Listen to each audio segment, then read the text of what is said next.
From MTN News, this is Montana This Morning. A 2-year wait, now over in Laurel. We're super excited to be in the Laurel community. A grand opening today puts an end to the town's grocery store drought. It's great. Your produce is great. We love everything about it. This morning, we'll bring you inside the newest Albertsons in the region. Good morning and welcome to Montana This Morning on this Friday, February 2nd. I'm Diane Parker, in for Augusta McDonald. We begin in Laurel this morning, where for the first time in years, the town has its very own grocery store. A brand new Albertsons hosts its official grand opening this morning. We were on hand yesterday for a soft launch. Customers perusing store aisles in their hometown for the first time since Reese & Ray's closed its doors in May of 2022. The Albertsons features a full pharmacy and the town's only Starbucks. Being close to home, having everything available, it's just great to have you here and not have to go to Billings. We're super excited to be in the Laurel community, and I know the community members here we've been talking to this week are very excited as well. The new Albertsons is located at 205 South First Avenue, the exact same location as the old Reese & Ray's store. But what this weather did not provide is a shadow or reason to hide. Glad tidings on this Groundhog Day. An early spring is on the way. All right, so you heard it there. This is the breaking news of this Friday, Groundhog Day. About an hour ago, Punxsutawney Phil did not see the shadow, so early spring is on the way, right, Miller? Well, you know, if you take his word for it, he's about 40% accurate since he's been prognosticating. I think his first prediction was like 1889. Okay. So he's been about 40% right. So well, in his defense, it is an El Nino year. For us, that means warmer and drier than average for winter, and we've seen spring-like temperatures over the last couple of days. Livingston, 5 days in a row where we've seen record temperatures. Let's take a look at our 7-day. You can see we are cooling down. We're getting ready for another winter storm. The big concern really for some of the lower elevations, those areas that are prone to flooding, that's kind of be the issue with the rain and the melting snow. Runoff, could see ice jam flooding. Not a lot of accumulation. Billings, we may get ½ inch to an inch on Sunday morning. That's going to be our best opportunity. You can see it's still going to be warmer than average. So we get into the middle part of next week, another winter storm coming in, giving us a chance at more snow. So we're going to break it all down with the main forecast, what we're looking at here in just a bit. But look at Phil. I know. An early spring. And look at your tie. Oh, yeah. There you yeah. go. He is all festive. Actually, I didn't go on Groundhog Day, but I did go up to Punxsutawney Phil. Got to meet the famous groundhog. Had a good time and got myself a tie there. That is so exciting. So it's a bucket list thing for a weatherman, I guess. Right, you got to do that. Go to and I have to say, you are way more than 40% accurate on your forecast. Yes, about 41%. No. Miller always gets it right. We should have too kind. Punxsutawney Miller Day is what it should should shadow? be. Yeah. No shadow. No shadow. Hey, me too. All right. Okay. Thank you, Miller. A massive bipartisan border security bill could be introduced in the Senate within the next few days. The bill is expected to include new presidential power to quickly deport people seeking asylum whenever there's a surge in unlawful border crossings. We talked to Montana's 2 U.S. senators about the proposal. Democrat Jon Tester says the president needs this legislation to act on the border uptick in illegal border crossings, while Republican Steve Daines believes President Biden can use an executive order to do something right now. President Biden can solve this problem by just reinstating the policies that President Trump had put in place. Biden can't whip up money out of thin air. That's Congress's job. MSUB political science professor Paul Pope calls what's being negotiated the toughest and fairest set of reform to secure the border the country has ever seen. He expects the bill to include more humane treatment of asylum seekers and an end to family separation. Meanwhile, millions of dollars are already being spent on the race for the Senate seat currently held by Jon Tester. New this morning, MTN's Jonathan Ambarian breaks down the latest campaign finance reports. The Federal Election Commission's year-end reports show what campaigns raised and spent in October, November, and December, giving us an updated financial picture of Montana's U.S. Senate race going into 2024.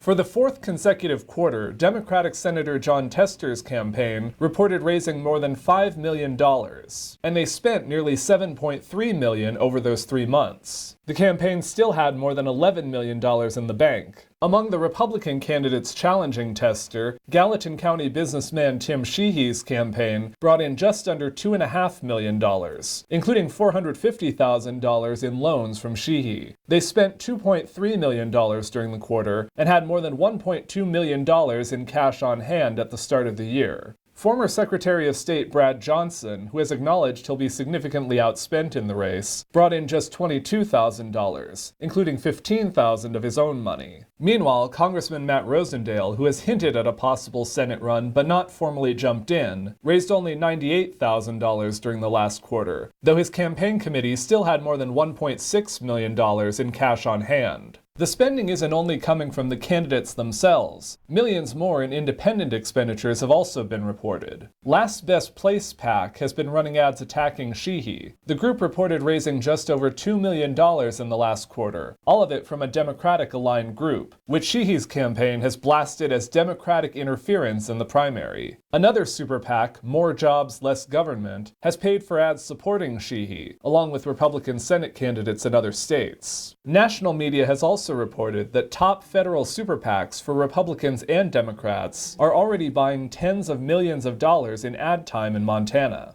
The next federal campaign finance reports will cover the period through the end of March. By that time, we'll have a full picture of which candidates are in the race. In Helena, Jonathan Amberian, MTN News. Now to a break in last weekend's mass vandalism case. 2 teenagers now behind bars and facing felony charges for shooting out the windows of 95 cars with a BB gun. 18-year-old Gabriel Lamb and a 17-year-old boy are accused of carrying out the crimes last Saturday night. The spree stretched more than 15 blocks from Terry to Lewis Avenues. Lamb is being held in the Yellowstone County Detention Facility, while the 17-year-old was taken to Youth Services. Overseas, parts of the Middle East are bracing for the U.S.'s response to last weekend's deadly attack on a U.S. base in Jordan. The 3 service members killed are being honored in a dignified transfer ceremony this afternoon at Dover Air Force Base. CBS's Jared Hill reports. Overnight, President Biden landed in Delaware, where today the bodies of 3 American service members killed in the Jordan attack will return home. They risked it all, and we'll never forget the sacrifices and service to our country. The president paying tribute at the National Prayer Breakfast as his military prepares to retaliate. It's time to take away even more capability than we've taken in the past. We look to hold the people that are responsible for this accountable. Defense Secretary Lloyd Austin says the response to the attack by an Iranian-backed militia group will be multi-tiered. Targets in Iraq and Syria have been approved, and he says this time will be different from retaliatory strikes in the past. They have a lot of capability. I have a lot more. President Biden on Thursday issued an executive order sanctioning Israeli settlers in the West Bank who've been accused of attacking Palestinians. In Gaza, days of heavy rain making a dire situation even more desperate. One man saying, "Our homes are made of plastic and tents. They cannot stand with the storm." A hope for the rain to stop as they plead for the war to end. Jared Hill, CBS News. Defense Secretary Lloyd Austin's remarks yesterday were the first time he met with reporters since being hospitalized in December for prostate cancer surgery. He apologized for keeping his fight secret from President Biden and the American people. Yesterday, the mother of a teenager who killed 4 students at his Michigan high school took the stand in her involuntary manslaughter trial. Jennifer Crumbly says she did not take part in buying or storing the gun her son used in the 2021 shooting. On the stand, Crumbly testified that if she could change anything, she wishes the shooter would have killed her and her husband instead. Today is National Wear Red Day, raising awareness for cardiovascular disease, the #1 killer of women. CBS's Tracy Townsend introduces us to a woman who developed a rare but serious form of heart failure after her baby was born.